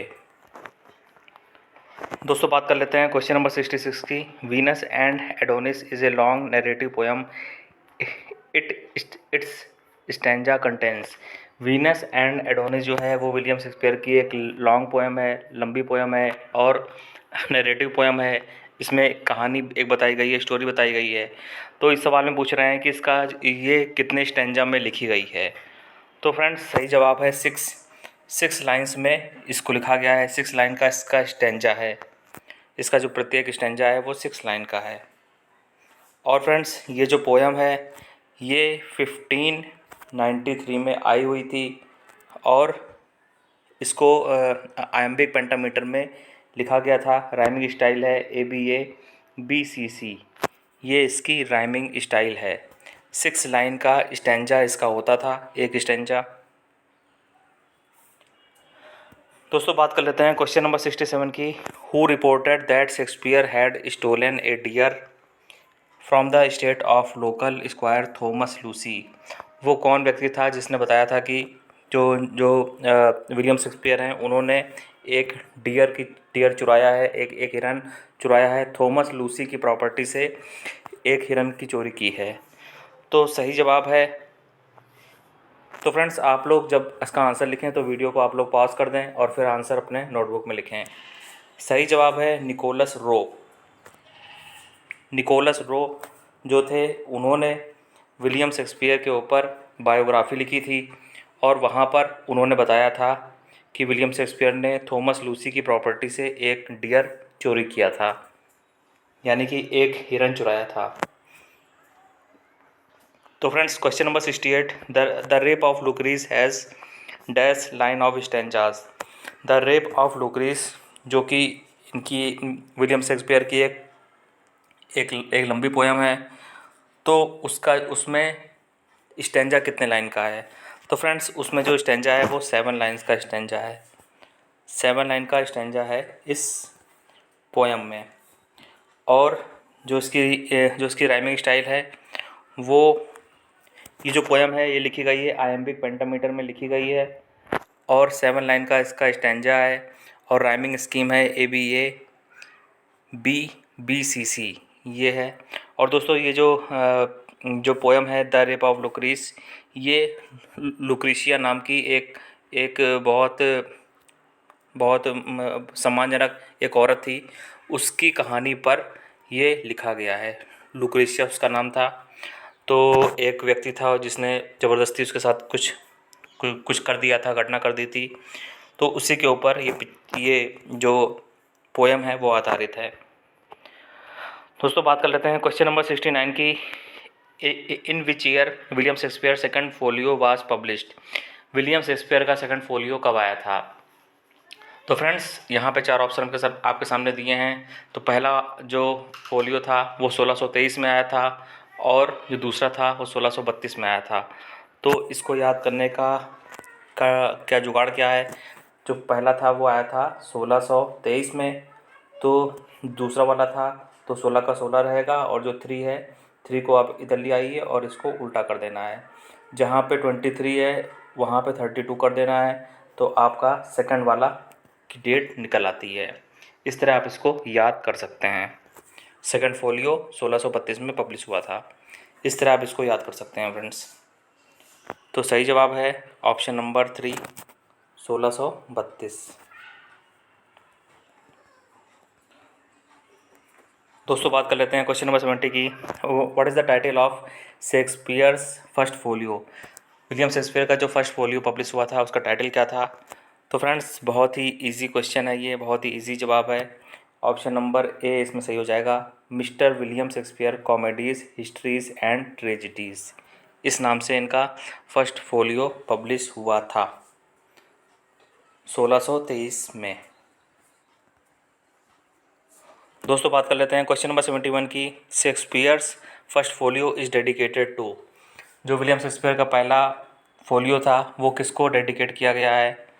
तो आप लोग वीडियो को पॉज करके इसके आंसर अपने नोटबुक में लिखें और मेरे आंसर से मैच करें। सही जवाब है A William Herbert and and his brother Philip Herbert को डेडिकेट किया गया था। तो friends question number 72, who wrote the book Hamlet and his problems. Hamlet और उसकी परेशानियाँ इस नाम से किताब किसने लिखी है? तो सही जवाब है टी.एस. इलियट ने इस नाम से किताब लिखी हुई है, टी.एस. इलियट। तो फ्रेंड्स ये जो बुक थी ये एक एस्से था, और ये एस्से जो था ये 1919 में प्रकाशित हुआ था। 1919 में ये प्रकाशित हुआ था। Question number 73, who wrote the book characters of Shakespeare's plays. William Shakespeare के जो कैरेक्टर हैं वो, तो इस नाम से बुक किसने लिखी है? Character of Shakespeare's place. तो दोस्तों इसको लिखा है विलियम हैज़लिट ने लिखा है। ऑप्शन नंबर डी इसमें सही हो जाएगा, विलियम हैज़लिट ने इसको लिखा हुआ है। और विलियम हैज़लिट के बारे में थोड़ा आप लोग जान लीजिए। जो विलियम हैज़लिट थे वो एक ग्रेटेस्ट क्रिटिक थे, यानी कि समालोचक थे, समीक्षक थे और एसेइस्ट थे।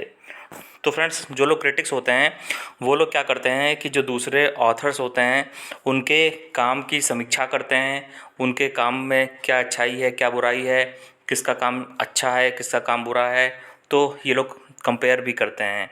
तो ये लोग यही काम करते हैं। तो विलियम हैज़लिट जो थे वो मूल रूप से एक समालोचक थे, क्रिटिक थे और एसेइस्ट थे, एस्से लिखने का काम करते थे। और इन्होंने जो इनकी बुक आई है, ये बुक 1817 में ये बुक आई थी और 19th सेंचुरी में इसको बहुत ही जाना माना माना जाता था। और विलियम हैज़लिट जो थे 19th सेंचुरी के एसेइस्ट माने जाते हैं। और ये जो किताब थी कैरेक्टर ऑफ शेक्सपियर्स प्ले, ये 1817 में आई थी। दोस्तों बात कर लेते हैं क्वेश्चन नंबर 74 की, who criticises Shakespeare's saying he sacrifice virtue to convenience. William Shakespeare के ऊपर किस व्यक्ति ने उनकी आलोचना की है और बोला है कि ही सेक्रीफाइस वर्चू टू कन्वीनियंस, यानी कि उसने खूबियों को त्याग दिया अपनी सुविधा के लिए। यहाँ पे कहने का मतलब है कि विलियम शेक्सपियर अपने फ़ायदे के लिए लिखते थे और अपनी सुविधा के अनुसार लिखते थे। Who is more careful to please, मतलब यहाँ कहने का मतलब है कि विलियम शेक्सपियर जो थे वो बड़े बड़े पैसे वाले लोगों को खुश करने के लिए लिखते थे और उनकी तारीफ़ में ज़्यादा लिखते थे। तो ये जो आरोप लगाया है किसने लगाया है? उनका जो काम था वो बहुत ही क्विबिल था, क्विबिल माने तुच्छ था, बहुत ही निम्न कोटि का काम था। तो ये जो आरोप लगाया है किसने लगाया है? तो सही जवाब है इसमें option number C, doctor Samuel Johnson ने ये आरोप लगाया था विलियम शेक्सपियर के ऊपर कि वो जो लिखते हैं वो पैसे वाले लोगों को खुश करने के लिए लिखते हैं और अपना फ़ायदा देखकर लिखते हैं। दोस्तों बात कर लेते हैं क्वेश्चन नंबर 75 की, who wrote an essay on the knocking at the get in Macbeth. जो इस नाम से ऐसे किसने लिखा है? On the knocking at the get in Macbeth. तो इसको फ्रेंड्स लिखा है थॉमस डी क्विंसी ने लिखा है, थॉमस डी क्विंसी इसका सही आंसर हो जाएगा। और ये जो ऐसे था ये कहाँ पे प्रकाशित हुआ था? ये लंदन मैगज़ीन में ये प्रकाशित हुआ था और अक्टूबर 1823 में ये प्रकाशित हुआ था। 2000 वर्ड का ऐसे था और it has been called De Quincey finest single critical essay. और डी क्विंसी का एक बहुत ही फाइनेस्ट ऐसे ये माना जाता है। On the knocking at the gate of Macbeth इसका टाइटल था। तो फ्रेंड्स बात कर लेते हैं क्वेश्चन नंबर 76 की, what is the source of Hamlet. Hamlet जो कि विलियम शेक्सपियर का एक बहुत ही जाना माना प्ले है और सबसे लंबा प्ले है, इसका सोर्स क्या है? तो यहाँ पे भी 4 ऑप्शन आपको दिख रहे हैं, जो आपको सही लग रहा है उसका सही जवाब आप लोग अपने नोटबुक में लिखें और फिर मेरे जवाब से मैच करें। तो फ्रेंड्स सही जवाब है option number D, A and C. तो फ्रेंड्स जो जो हैमलेट है उसके दो सोर्स माने जाते हैं। जो पहला सोर्स है, पहले सोर्स का नाम है गेस्टा डेनोरम, और ये जो बुक थी इसको लिखा था सेक्सो ग्रामाटिकस ने इसको लिखा हुआ था, और इसके अंदर डेनमार्क की हिस्ट्री है। वहाँ से विलियम शेक्सपियर ने पढ़ा था और वहीं से उनको हैमलेट का आइडिया आया था। और बहुत से स्कॉलर ऐसा मानते हैं, बहुत से स्कॉलर ये मानते हैं कि जो थॉमस किड हैं इन्होंने एक प्ले लिखा था, उसका नाम था योर हैमलेट, और उसको जब विलियम शेक्सपियर ने पढ़ा तो वहाँ से उनको हैमलेट लिखने का आइडिया आया था। तो यहाँ पे दो सोर्स मैंने आपको बता दिए हैं, गेस्टा डेनोरम है पहला सोर्स, और जो दूसरा है your Hamlet by Thomas kid. तो आपका जो क्वेश्चन रहेगा उसमें दोनों में से एक ऑप्शन ज़रूर रहेगा, और उस पर आप लोग टिक लगा देना। दोस्तों बात कर लेते हैं क्वेश्चन नंबर 77 की। To be weak is miserable doing और सफरिंग। कमज़ोर होना बहुत ही बुरी बात होती है, but of this be sure to do aught good never will be our task. मतलब हमें कभी भी अच्छा काम नहीं करना है, but ever to do ill our sole delight. और हमें हमेशा बुरे काम करना है क्योंकि बुरे काम में ही मज़ा आता है।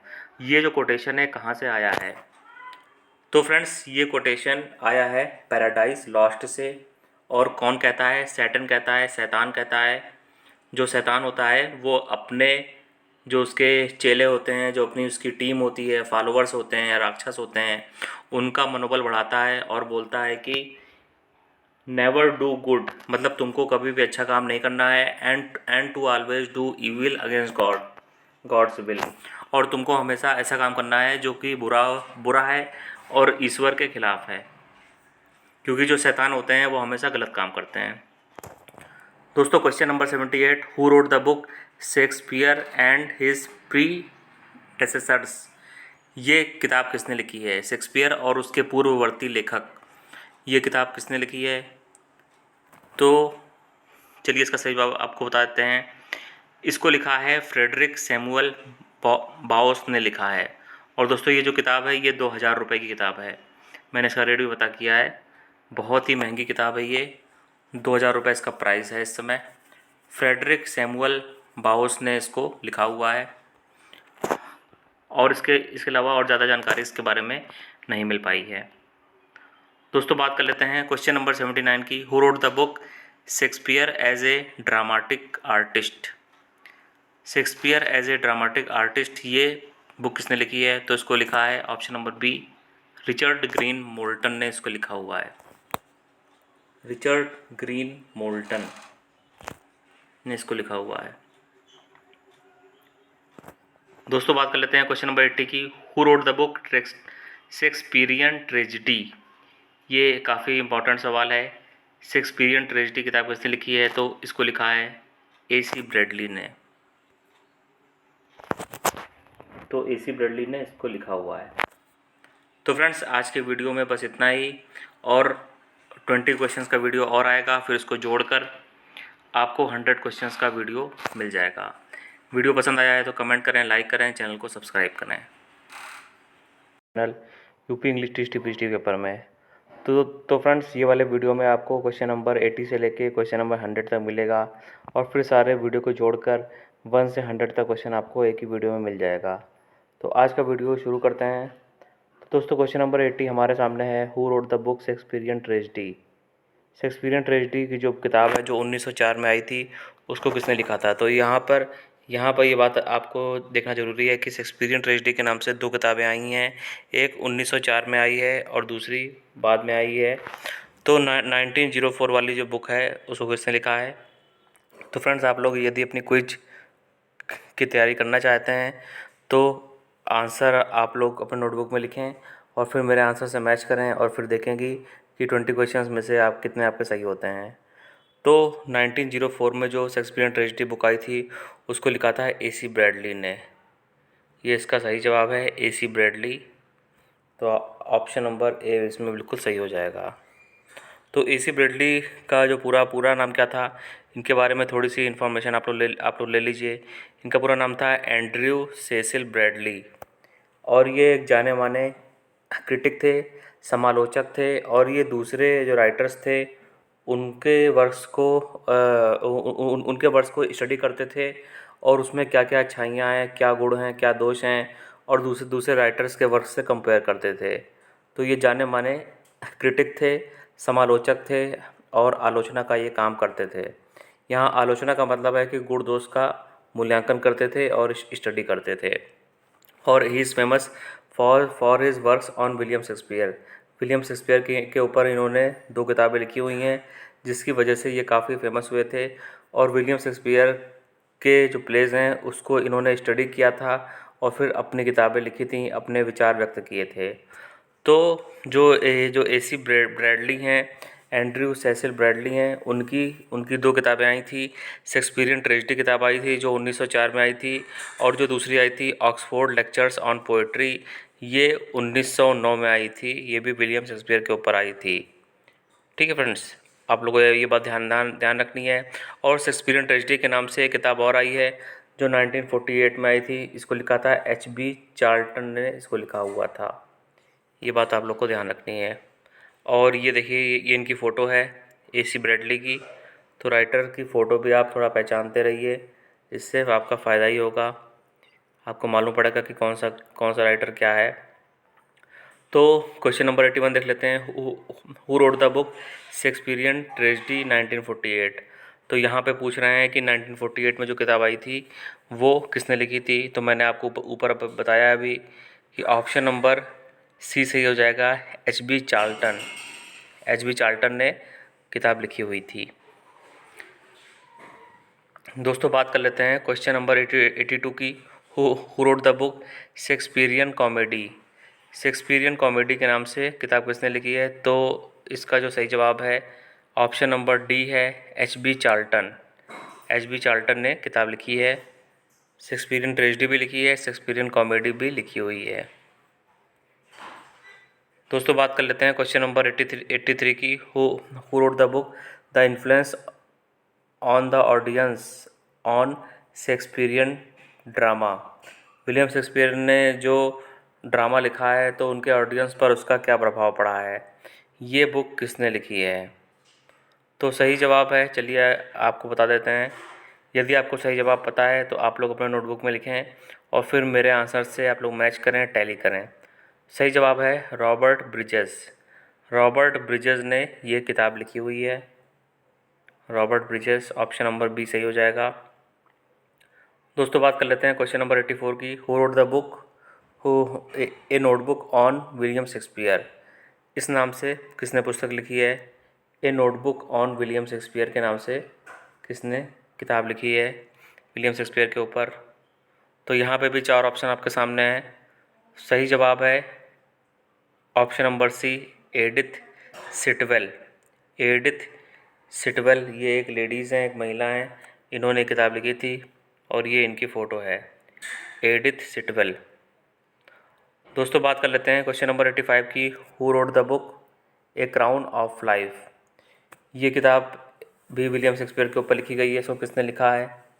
तो दोस्तों सही जवाब है ऑप्शन नंबर ए, विल्सन नाइट। विल्सन नाइट ने ये किताब लिखी है विलियम शेक्सपियर के ऊपर। तो विलियम शेक्सपियर के ऊपर बहुत से राइटर्स ने अपनी अपनी किताब लिखी हुई है और ए क्राउन ऑफ लाइफ लिखी है, और द व्हील ऑफ फायर भी जी विल्सन नाइट ने लिखी हुई है, द व्हील ऑफ फायर। और द क्राउन ऑफ लाइफ का जो बुक कवर है वो आप यहाँ पे देख सकते हैं, और ये जी विल्सन नाइट इनका पूरा नाम था। दोस्तों बात कर लेते हैं क्वेश्चन नंबर 86 की। For which works AC Bradley is famous. AC Bradley जो थे वो किस काम के लिए फ़ेमस हुए थे। तो मैंने आपको ऊपर बताया था कि इन्होंने ज़्यादातर जो वर्क्स किया है, स्टडी किया है, विलियम शेक्सपियर के प्लेस को इन्होंने स्टडी किया है और फिर इन्होंने अपने विचार व्यक्त किए हैं अपनी किताबों में, उसी वजह से ये फेमस हुए थे। तो ऑप्शन नंबर डी यदि आप देखेंगे तो his works on Shakespeare made him famous. William Shakespeare के ऊपर इन्होंने जो वर्क किया है उसकी वजह से ये फेमस हुए थे। दोस्तों बात कर लेते हैं क्वेश्चन नंबर 87 की। Who wrote the book Oxford lectures on poetry. तो मैंने आपको ऊपर बताया था कि ये वाली बुक भी AC ब्रैडली ने लिखी हुई है ऑक्सफोर्ड लेक्चर्स ऑन पोइट्री।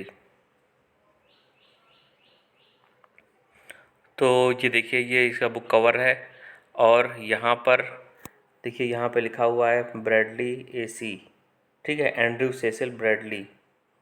तो ये इसका बुक कवर है। बुक कवर देखने से दोस्तों आपको जल्दी याद हो जाएगा, ऐसा मेरा मानना है।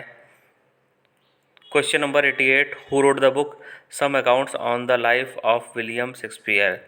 ये किसने लिखा था?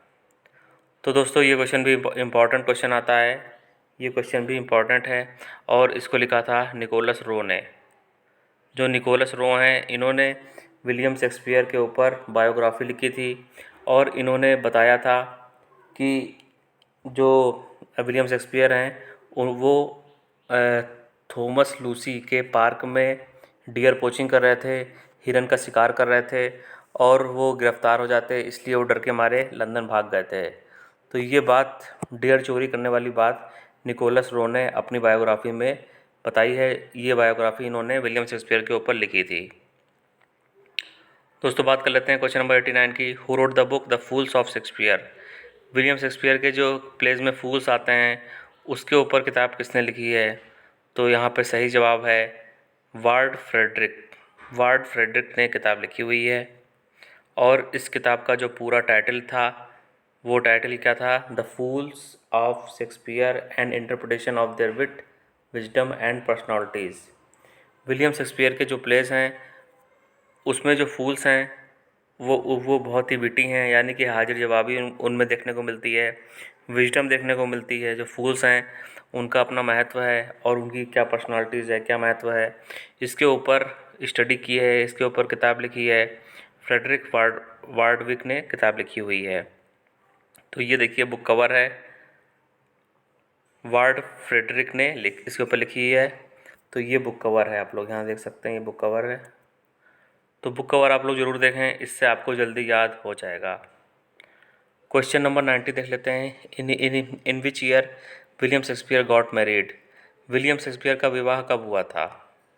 तो दोस्तों यदि आपको इस सवाल का आंसर पता है तो अपने नोटबुक में लिखें और फिर मेरे आंसर से मैच करें और फिर बताएं कि 20 क्वेश्चंस में से आपके कितने आंसर आ रहे हैं। तो सही जवाब है ऑप्शन नंबर बी, 1582 में विलियम शेक्सपियर का विवाह हुआ था। 1582 में एनी हाथवे नाम की लड़की से इनकी शादी हुई थी और जो सही डेट थी, एग्जैक्ट डेट थी, वो 27 नवंबर 1582 थी जब विलियम शेक्सपियर का विवाह हुआ था एनी हाथवे से। और ये एनी हाथवे हैं, ये देख सकते हैं, ये एनी हाथवे की फ़ोटो है।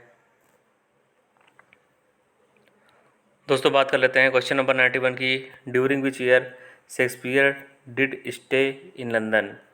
विलियम शेक्सपियर लंदन में कितने समय से, कितने साल तक रहे थे और उन्होंने प्लेज लिखे थे, पोइट्री लिखी थी और अपना साहित्यिक जीवन जिया था। तो यहाँ पर जो सही जवाब है ऑप्शन नंबर ए है। 1587 से लेकर के 1611 तक विलियम शेक्सपियर लंदन में रहे थे और उन्होंने बहुत सारे प्लेस भी लिखे हुए थे 1587 से लेकर 1611 तक। दोस्तों बात कर लेते हैं क्वेश्चन नंबर 92 की, who says cowards die many times before their death, the valiant never taste of death but once.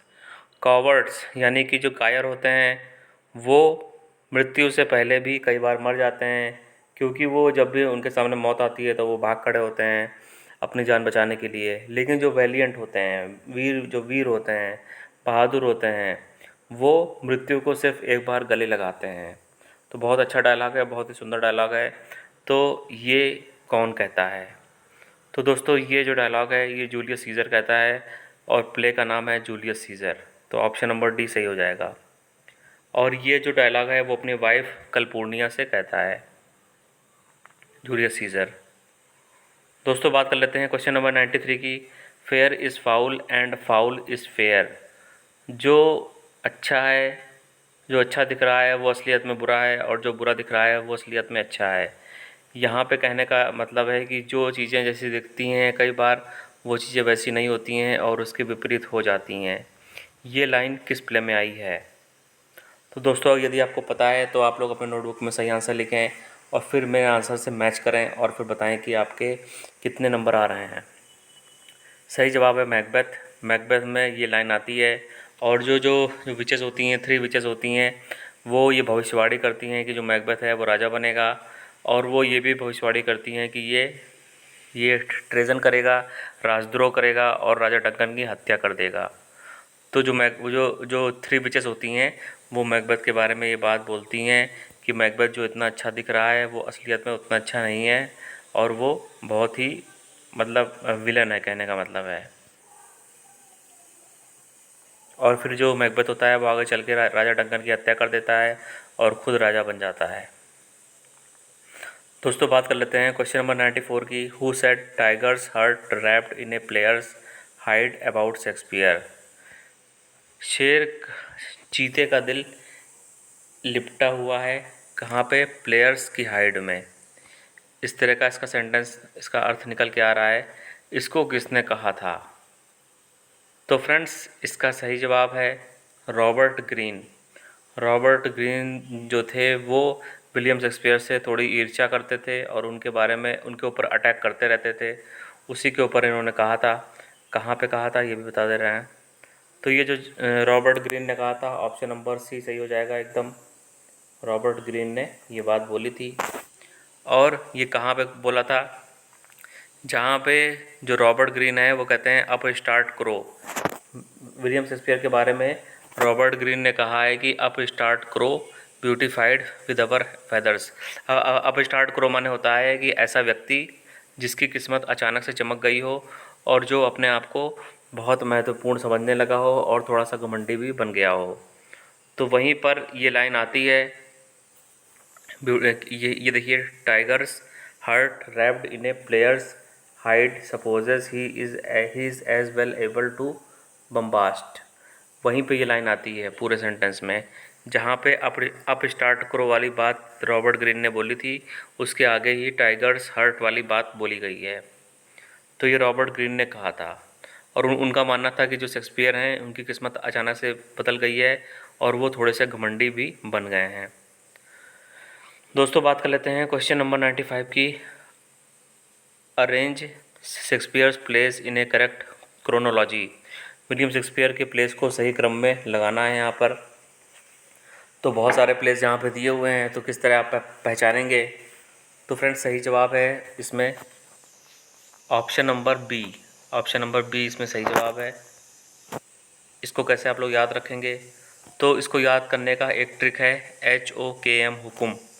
दोस्तों जो ताश के पत्तों का खेल होता है उसमें एक हुकुम का पत्ता होता है, तो उसी तरह आप यहाँ याद रख लीजिए कि HOKM से आपको याद करना है H for Hamlet, O for Othello, K for King Lear, M for Macbeth. इस तरह ये प्लेस सही क्रम में आते हैं। जो हेमलेट था उसको लिखा गया था 1603 में, ओथेलो को लिखा गया था 1603, 1604 में लिखा गया था, किंग लियर को लिखा गया था 1605, 1606 से 6 में, और मैकबेथ को लिखा गया था 1606 में। तो आप लोग को ये याद कर लेना है हुकुम। ताश के खेल में जो हुकुम का पत्ता होता है उसी तरह आप लोग को याद कर लेना है। दोस्तों अब बात कर लेते हैं क्वेश्चन नंबर 96 की। We are such stuff as dreams are made on and our little life is rounded with sleep. We are such stuff, हम इस तरह के प्राणी हैं, as dreams are made on and our little life is rounded with sleep. जो हमारा जीवन है वो एक बहुत ही छोटा जीवन है और हमारा जीवन बिल्कुल एक नींद की तरह है। जैसे नींद खुल जाती है तो सपना टूट जाता है, उसी तरह हमारा जीवन है। तो यहाँ पे कहने का मतलब है कि जो हमारा जीवन है वो क्षणभंगुर है और कभी भी ख़त्म हो सकता है। एक बुलबुले की तरह हमारा जीवन है यहाँ पर। तो ये लाइन जो है कहाँ पे आई हुई है? तो फ्रेंड्स ये जो लाइन आई हुई है ये द टेम्पेस्ट में लाइन आई हुई है। और किस मौके पर ये लाइन आई हुई है ये भी आपको बता देते हैं।